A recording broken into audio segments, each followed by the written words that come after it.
India versus South Africa.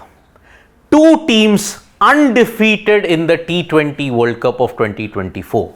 For the very first time in the history of the competition, there will be two sides playing in the final having not lost any of their previous games. South Africa are on a huge winning streak of 8 games.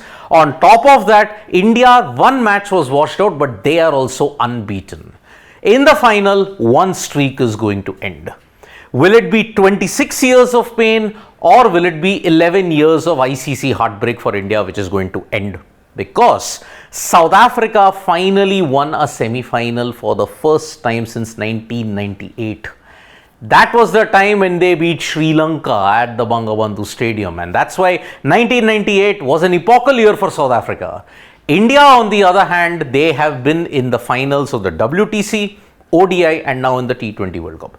All formats they have reached the final, but in two of them they have had to face the ultimate of heartbreaks, especially November 19th. Will June 29th be what November 19th couldn't? Because India versus South Africa, both teams have been dominant. India has been dominant in the Super 8 stage. South Africa have had to huff and puff their way to ensure that they got in. But in the semi-finals, both teams put up a clinical show. Now, heading into the contest, who is the favorite? India, if you look at past ICC pedigree as compared to South Africa, they start as the odds-on favorite. Because South Africa, having put their all in the semi-final, will they come against India nervous?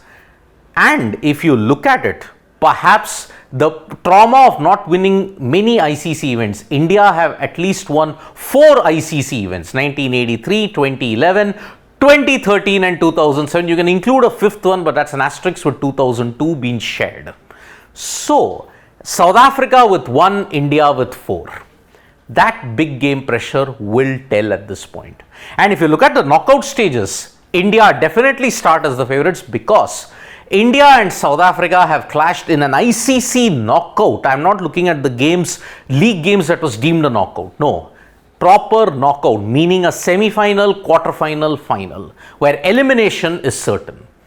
India and South Africa have faced 4 times, and lo behold, India have won all 4 times, because the first major encounter that India and South Africa had in the ICC knockout event, a knockout match, was the 2000 Champions Trophy.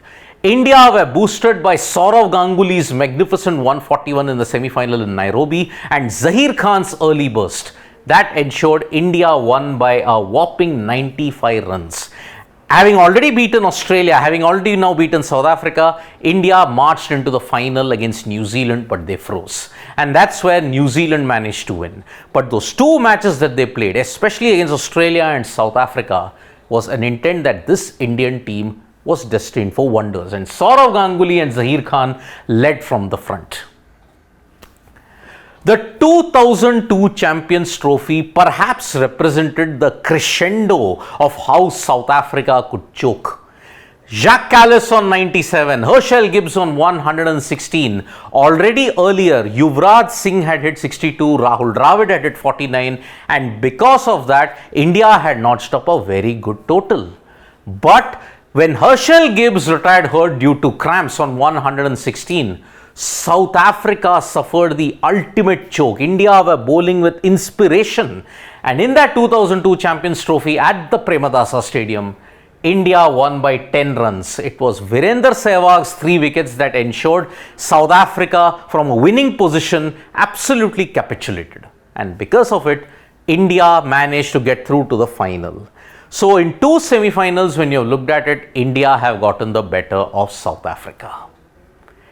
When once a final happened in 2008 in the Under-19 World Cup, I am including the Under-19 World Cup because it is a ICC event. Whether you may like it or not, whether it warps the statistical discourse, it doesn't matter, because an ICC event, India and South Africa clashed.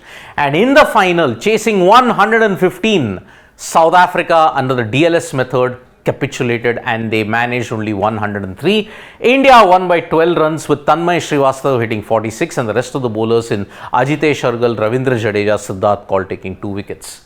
Virat Kohli as the captain, won his first major trophy at that time. In 2014, Kohli would once again hurt South Africa in the major ICC knockout event, because in 2014, during the semi-final, India versus South Africa, Kohli's brilliant 72 combined with Ravichandran Ashwin's 3 for 22. You would all remember that game for Ravichandran Ashwin bowling a fantastic carom ball which spun away, and Hashim Amla had absolutely no clue about it. Kohli steadied the ship and he got the winning runs as India managed to win by 6 wickets and march into the final.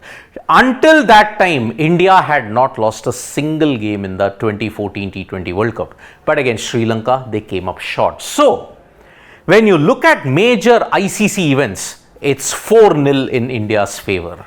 Can South Africa break that jinx, break that trend? Because if you look at it in 2022, before England, the only team that India had lost to in that T20 World Cup was on a pacey, spicy wicket at Optus against South Africa. So, 4-0 India when it comes to ICC knockouts. Now, India will be hoping to make it a 5-star performance. Thank you so much, folks, for joining us for this video. Subscribe to Sports Today for all the latest news and analysis.